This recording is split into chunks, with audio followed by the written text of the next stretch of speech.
We love you at Billboard. Thank you. Not just because you're #1 every single darn week. That's a good thing. You sound frustrated, like, No, I'm not frustrated. It's a good thing. I'm just kidding, of course, man. Thank you so much. No, I mean, it's like the most, I mean, people talk about it all the time, but it's the most miraculous thing about how the song became such a huge hit. Right. And it was like such a gradual thing. Have you been able to sort of like take it all in at this point and kind of like have a moment to be like, all right, this is what's happening? But you know what? It has been such a slow and steady process.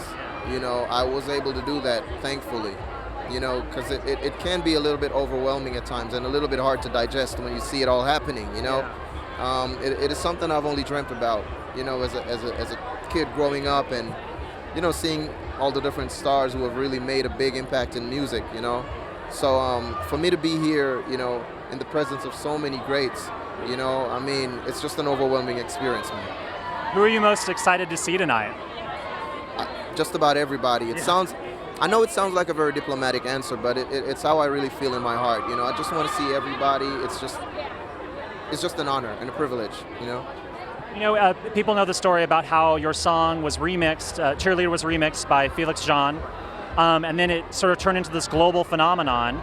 How did, for people that don't know, how did the remix come together? Was it done on his own volition, or did you reach out to him? No, it was done through the label because we were with the same label.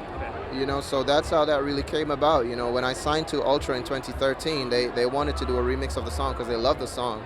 You know, so it was only natural for, you know, one of their DJs to do the remix. They actually sent two.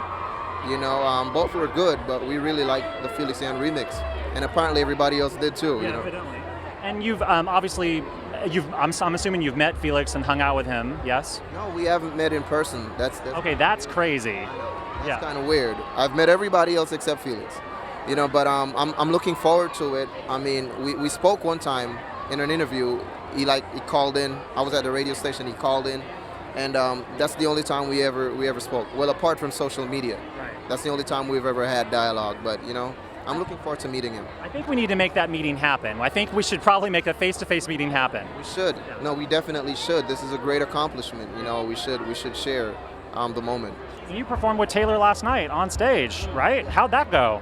Man, that was awesome. Yeah. I'm trying to look for another word, but I can't. It's just awesome. Yeah. I mean, Taylor is just so down to earth.